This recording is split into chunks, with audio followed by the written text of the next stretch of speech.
أنت كفو. دعينا بطل اليوم لحضور ندوة بإحدى المدارس، ولكن شيء مختلف كان بانتظاره. كيف حالك يا بطل؟ طيب. أي صف أنت؟ سادس. سادس؟ ما شاء الله تبارك. توفيق لك. يلا نبتدي شباب. شكرا يا سيدي. شكرا.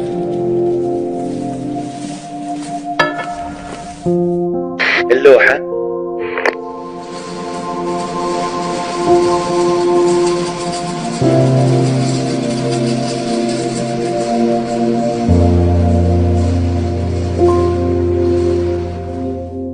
الصورة شباب.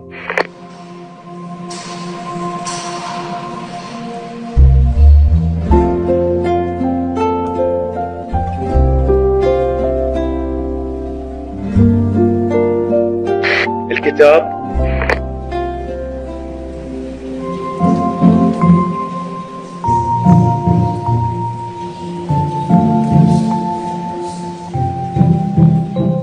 يطلع الطالب. السلام.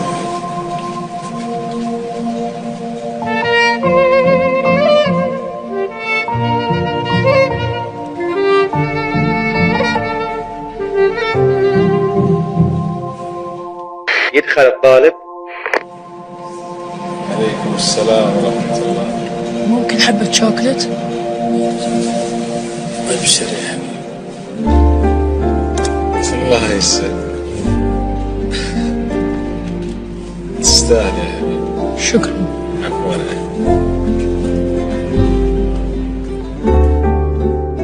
الأعلام شباب.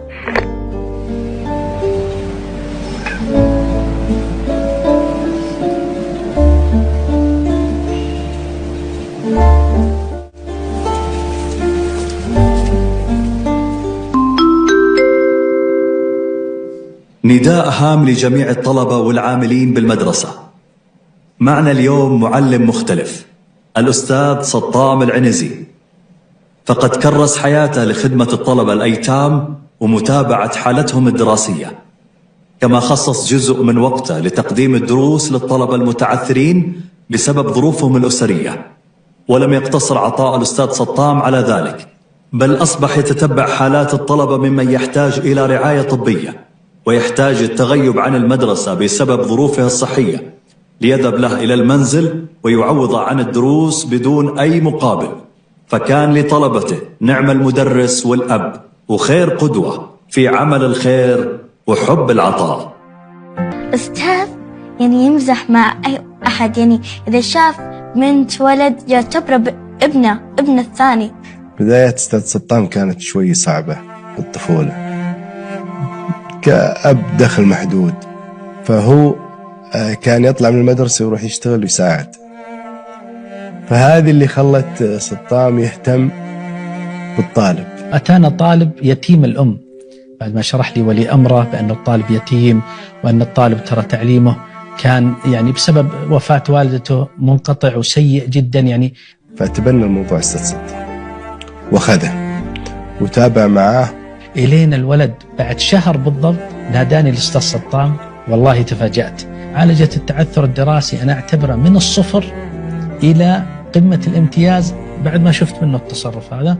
صار خلاص مسؤول عن الطلاب الأيتام، يأخذ الطلاب اللي عندهم صعوبات تعلم ويعطيهم زي الحصص بالمكتب، ربع ساعة نص ساعة. أستاذ سطام من نفسه كان يعني ياخذ فارس إلى المكتب ويعلمه قراءة كتاب. طبعا خلال السنة هذه فارس انتقل من صعوبات تعلم إلى متفوق. أنا حاليا إذا أهلي يبون شيء باللغة العربية ما هم فاهمينه أو كلمة يجون عندي أقرأ لهم، عشان متأسس زي من الأستاذ سطام. أذكر في بعض الطلاب مثلا يصير عنده حادث، يصير عنده مشكلة كسر شيء، ياخذ بعض المجموعة من الطلاب وإذا ما حصل أخذ عياله وراحوا زاروا الولد في البيت. من كثر ما يتكلمون عنه عرفته خلاص. ويوم حادث أخويا جاب لي هدية معاها وانفرحت، حسيت يعني بعد إني أنا مع المجتمع يعني عرفته. فاجأت أن الأستاذ سطام كان يروح له أسبوعيا يدرسه في البيت، وأيضا شغال مع ولي الأمر مع الطالب أونلاين تعليم. يؤدي حصة في الصباح ويدرسها الولد في العصر. أنت إنسان معطاء، دعواتنا لك بالتوفيق وألف شكر يا سلطان. أفخر وأتشرف أني كنت يوم من الأيام أعمل معك في المدرسة. يوم علمت أخويا، أحس أخويا يعني أستاذي الثاني، علمني، يفهمني، يدرسني، يراجع لي، يعني ما شاء الله. أخويا أحس بالقراءة ما شاء الله، يعني فهمته وعلمته، يعني أحس كلمة شكرا مو كافية بحقك. ما أقول لك أخي شكرا والله يبارك لك بعيالك.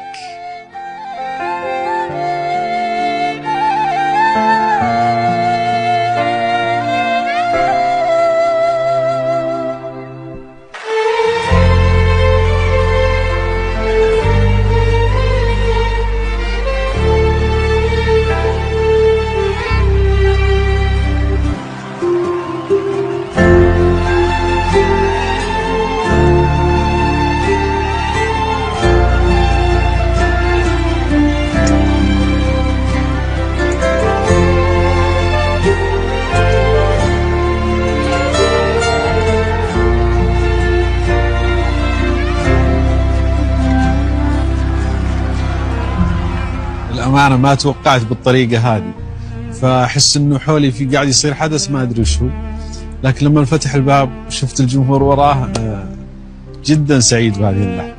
تعبي في كل السنوات الماضية أنا عادلها للأمانة باللحظة اللي قبل شوي. لازم الإنسان يكون عنده جانب أو باب مع الله عز وجل ما يبغى من وراه شيء. هذا الباب كل ما قويته كل ما انعكس ذلك على نفسك وأسرتك وبيتك. يعني ظروف الطالب ما هي خاصة فيه، خاصة فيني أنا. إمكانيات الطالب، هذا الطالب هو اللي راح يبني المستقبل.